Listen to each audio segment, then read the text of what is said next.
Hindi tayo tumba. Ay parang...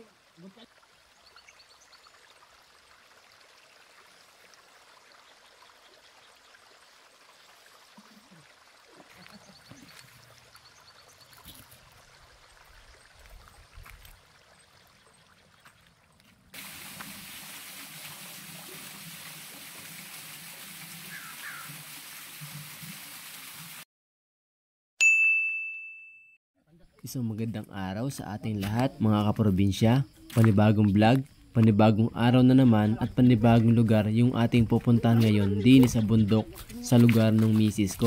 Ngayong araw nga pala mga kaprobinsya ay mapunta kami doon sa ilog para manghuli ng mga palo. Palo ang tawag nila sa mga isda na huhulihin namin ngayong araw. Palaganda mo.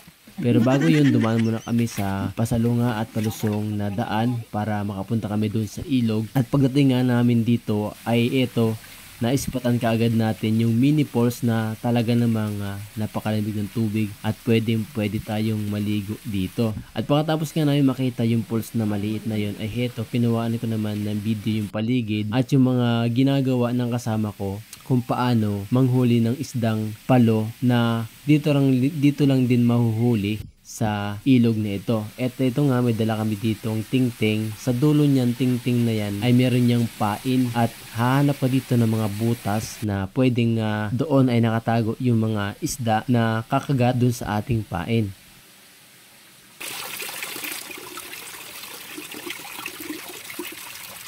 At syempre kasama namin dito yung alagang aso ni Kuya Tuni na talagang napakasipag sumama sa bundok at sanay na sanay pala yan dito. At ito nga yung unang huli namin, kay Kuya ito ako sumama kasi tututukan ko yung mga huhuli niya pero hindi ako bigyan ng pagkakataon na makuhanan ang mga huli nila. Ito at nagdahan-dahan ako dito kasi merong naispatan si Bayaw daw dun sa banda dun na sumisibad kaya hindi ako nagkinaw dito. At maya-maya nga ay lumipat kami ng lokasyon kasi hindi kami pinalad na makahuli doon. Hindi nga pala ako makakuha ng tiyempo na makunan yung tamang pagkahuli nila dito kasi hindi ako nag-stay sa isang tao na tutukan yung kanilang ginagawa para makakuha ng huli. Ayan, dito si Kuya ito at dito sa mga ilalim ng mga bulok na dahon na to, pwedeng nagtatago yung mga isda. At dito nga na-tiyempohan natin yung pagkahuli ni Bayaw Dini ng isda. Ayan, pagmasdan natin.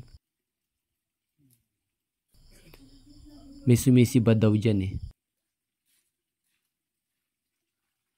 Ayan na, sinanina ni Bayaw. Ayun o. Sa sobrang liit, mga kaparbisan ng isda, hindi ko nakita. Ayun o, hindi rin natin makita. At bigla nga nagkagulatan kasi meron daw nakitang ahas dito na nag-aaway. Naki-isyoso lang kami. At hindi namin inaasahan yung nangyari. Sa panoorin natin mga kaprobinsya. Lula na yun?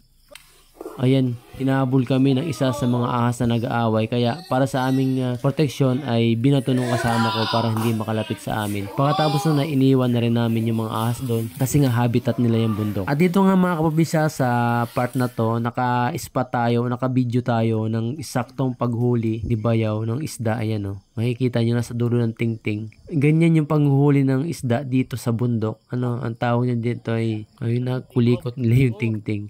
At pagkatapos ng mga kaprobinsya ay ito na. Ito yung aming mga huli. Ayan o, maliliit lang sila. Katamtama lang naman. Ayan, hindi rin pala ako nagtagal dyan kasi nga may lakad pa ako. Ito yung huli ko, yung huli nila bago ako umalis. Ayan. Salamat mga pumisya sa panonood ng ating video. Pa-share naman ng ating buhay probinsya para mas marami pa makapanood ng ating video. Shoutout nga pala sa mga followers natin dyan na patuloy na sumusuporta sa ating vlog, Buhay Probinsya. Ayan, muli, maraming salamat sa panonood ng aking video. Mabuhay kayo mga kaprobinsya.